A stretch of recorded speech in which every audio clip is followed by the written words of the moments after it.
Hello students, आज हम +1 का थर्मोडायनेमिक्स का zeroth law of thermodynamics topic start करने जा रहे हैं। अगर वीडियो अच्छी लगे तो चैनल को लाइक करें, शेयर करें, सब्सक्राइब करें। Let's start. देखो बेटा, नेक्स्ट पिछली वीडियो में हमने कहा था कि थर्मल इक्विलिब्रियम क्या होता है।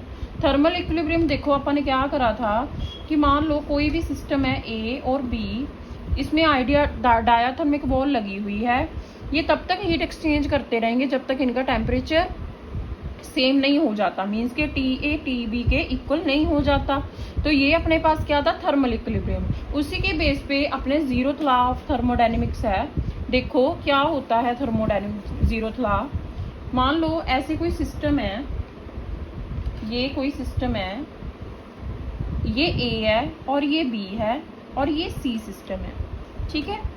इसमें लगी हुई है आइडियाबैटिक वॉल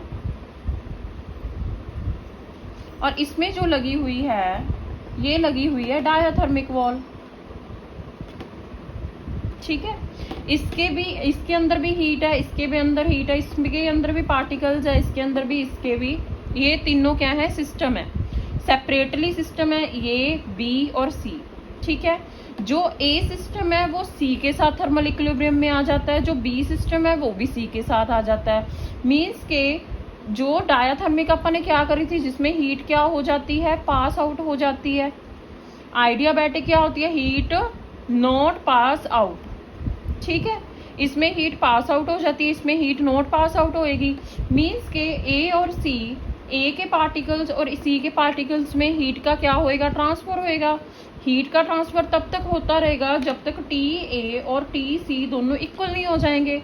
तो एक टाइम पे आके एक इक्विलिब्रियम कंडीशन आ जाएगी, T E is equal to T C हो जाएगा। ये क्या हो जाएंगे, thermal equilibrium.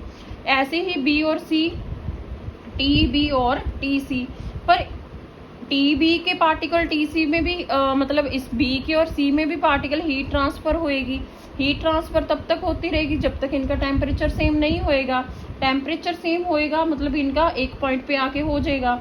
But A and B, इसमें तो आइडियाबैटिक वॉल लगी हुई है, हमने कहा कि इसमें दोनों में तो ट्रांसफर होते ही नहीं है।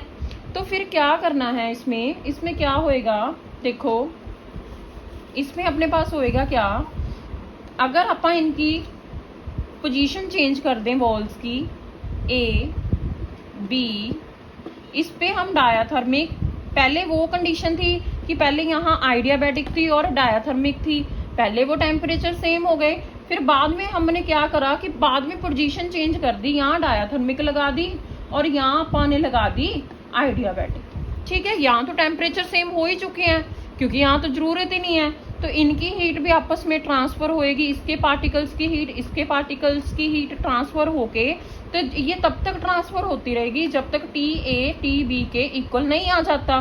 तो मतलब कि जब तक टेम्परेचर सेम हो जाएगा, मतलब कि थर्मल इक्विलिब्रियम की पोजीशन में नहीं आ जाता, तो वो इसमें भी क्या हो जाएगा, टेम्परेचर सेम हो जाएगा, टी ए किसके इक्वल हो जाएगा, टी बी के इक्वल हो जाएगा। यानी कि आप कह सकते हैं बेटा, if T A is equal to T C, T B is equal to T C, then T A is equal to T B. जैसे कहते हैं कि टी ए टी सी का दोस्त है, टी बी टी सी का दोस्त है, तो मतलब टी ए और टी बी भी दोनों दोस्त होंगे, ठीक है। तो ये अपने को पास क्या था, जीरोथ लॉ ऑफ थर्मोडायनेमिक्स। मतलब इसको हम कह सकते हैं, इसकी स्टेटमेंट क्या है, it states that if two systems A and B are in thermal equilibrium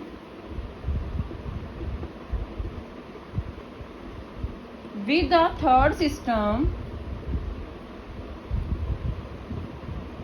C, then A and B